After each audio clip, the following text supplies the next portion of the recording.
नमस्कार दोस्तों, welcome back to our channel. दोस्तों, ये हमारी इंडियन पॉलिटी की सीरीज़ का 11th पार्ट है, जिसमें आज हम इंडियन काउंसिल एक्ट ऑफ 1892 को डिस्कस करेंगे। तो चलिए दोस्तों, शुरू करते हैं आज का लेक्चर। तो दोस्तों, सबसे पहले हम इस इंडियन काउंसिल एक्ट ऑफ 1892 का बैकग्राउंड देखते हैं। तो दोस्तों, 1885 में इंडियन नेशनल कांग्रेस की स्थापना करी जाती है।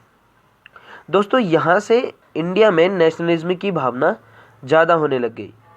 तो दोस्तों, इंडियन नेशनल कांग्रेस ने कहा कि जो इंडियन काउंसिल एक्ट ऑफ 1861 के थ्रू, मतलब कि इससे पहले का जो एक्ट था उसके थ्रू जो भी चेंजेस हुए हैं या जो चेंजेस किए गए हैं वो चेंजेस सफिशिएंट नहीं हैं। तो दोस्तों, इंडियन नेशनल कांग्रेस ने डिमांड रखी कि हमें लेजिस्लेटिव काउंसिल में रिफॉर्म चाहिए। मतलब कि दोस्तों, इंडियन नेशनल कांग्रेस ने लेजिस्लेचर से रिलेटेड चेंजेस के लिए डिमांड रखी ब्रिटिश गवर्नमेंट के सामने। इंडियन नेशनल कांग्रेस चाहती थी कि गवर्नमेंट में हमें ज़्यादा से ज़्यादा पार्टिसिपेशन मिले, और भी बहुत सारी डिमांड्स थी इंडियन नेशनल कांग्रेस की। दोस्तों, इस इंडियन काउंसिल एक्ट ऑफ 1892 के थ्रू जो सेंट्रल और प्रोविंशियल लेजिस्लेटिव काउंसिल थी उसमें नॉन ऑफिशियल मेंबर्स को बढ़ाया गया, लेकिन दोस्तों ऑफिशियल मेजॉरिटी रखी गई। मतलब कि दोस्तों, जो ब्रिटिश गवर्नमेंट्स के मेंबर थे वो अभी भी मेजॉरिटी में हैं। और दोस्तों, इससे पहले, मतलब कि इस इंडियन काउंसिल एक्ट ऑफ 1892 के थ्रू जो एडिशनल मेंबर्स होते थे वो कम से कम 6 और ज़्यादा से ज़्यादा 12 होते थे। लेकिन दोस्तों, इस इंडियन काउंसिल एक्ट ऑफ 1892 के थ्रू जो एडिशनल मेंबर्स हैं या जो नॉन ऑफिशियल मेंबर्स हैं उनको बढ़ाकर अब कम से कम 10 मेंबर और ज़्यादा से ज़्यादा 16 मेंबर्स होंगे। और दोस्तों, इस इंडियन काउंसिल एक्ट ऑफ 1892 के थ्रू जो लेजिस्लेटिव काउंसिल थी उसके फंक्शंस को बढ़ा दिया गया।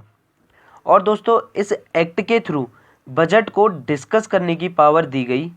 और दोस्तों, ये जो बजट है वो सिर्फ सेंट्रल लेजिस्लेटिव काउंसिल में इंट्रोड्यूस हो रहा है।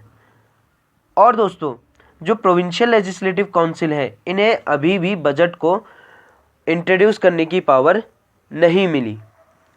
मतलब कि दोस्तों, जो नॉन ऑफिशियल मेंबर हैं या कहें जो इंडियंस मेंबर हैं इन्हें बजट डिस्कस करने की पावर मिली इस इंडियन काउंसिल एक्ट ऑफ 1892 के थ्रू। और दोस्तों, ये जो नॉन ऑफिशियल्स मेंबर हैं ये क्वेश्चन भी कर सकते हैं एग्जीक्यूटिव से। लेकिन दोस्तों, ये जो नॉन ऑफिशियल मेंबर्स हैं या कहें जो इंडियन मेंबर्स हैं ये बजट के अगेंस्ट वोट नहीं कर सकते हैं।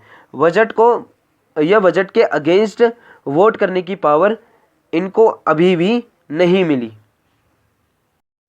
और दोस्तों, इस एक्ट के थ्रू या इस इंडियन काउंसिल एक्ट ऑफ 1892 के थ्रू जो नॉन ऑफिशियल मेंबर्स को सेंट्रल लेजिस्लेटिव काउंसिल और प्रोविंशियल लेजिस्लेटिव काउंसिल में नॉमिनेशन के थ्रू अपॉइंट किया जाएगा। और ये जो नॉमिनेशन है इसको इनडायरेक्ट वे ऑफ इलेक्शन भी बोल सकते हैं। मतलब कि दोस्तों, जो सेंट्रल लेजिस्लेटिव काउंसिल है उसमें जो नॉन ऑफिशियल मेंबर्स को अपॉइंट किया जाएगा वो कैसे होगा दोस्तों? वो होगा जो प्रोविंशियल लेजिस्लेटिव काउंसिल है और जो बंगाल ऑफ कॉमर्स है वो कुछ मेंबर्स को नाम नॉमिनेट करेंगे वायसरॉय ऑफ इंडिया को, और वायसरॉय उन्हीं नाम को नॉमिनेट करेगा सेंट्रल लेजिस्लेटिव काउंसिल में। और दोस्तों, जो प्रोविंशियल लेजिस्लेटिव काउंसिल है उसमें जो नॉन ऑफिशियल मेंबर्स का अपॉइंटमेंट होगा वो किया जाएगा गवर्नर के द्वारा। और ये जो अपॉइंटमेंट होगा इंडियंस मेंबर्स का या कहें नॉन ऑफिशियल मेंबर्स का वो होगा जो डिस्ट्रिक्ट बोर्ड्स हैं, जो म्यूनसिपैलिटीज़ हैं, जो यूनिवर्सिटीज़ हैं, जो ट्रेड एसोसिएशंस हैं, जो ज़मींदार्स हैं और जो चैम्बर्स हैं इनके रिकमेंडेशन पर। Thanks for watching our video. Please like, share and subscribe to our channel and also press the bell icon. और दोस्तों, आप हमारे टेलीग्राम चैनल को भी ज्वाइन कर सकते हैं जिसका लिंक डिस्क्रिप्शन में दिया है।